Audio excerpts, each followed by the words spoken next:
மேற்கு வங்கக்கடலில் உருவான காற்றழுத்த தாழ்வு பகுதியால் தஞ்சாவூர், திருவாரூர் உட்பட 6 மாவட்டங்களில் செவ்வாய்க்கிழமை கனமழை பெய்யும் என்று வானிலை ஆய்வு மையம் தெரிவித்துள்ளது.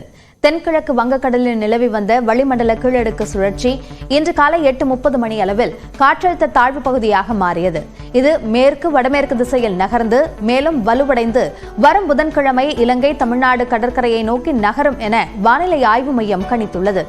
இதனால் வரும் செவ்வாய்க்கிழமை அன்று மயிலாடுதுறை, நாகப்பட்டினம், திருவாரூர், தஞ்சாவூர், புதுக்கோட்டை, ராமநாதபுரம் மற்றும் காரைக்காலில் கனமழைக்கு வாய்ப்பிருப்பதாக கூறப்பட்டுள்ளது.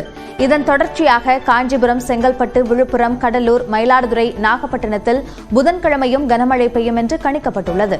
அவற்றுடன் திருவாரூர், தஞ்சாவூர், புதுக்கோட்டை, அரியலூர், பெரம்பலூர் மற்றும் புதுச்சேரி, காரைக்காலிலும் புதன்கிழமை கனமழையும் பெய்யக்கூடும் என வானிலை ஆய்வு மையம் தெரிவித்துள்ளது.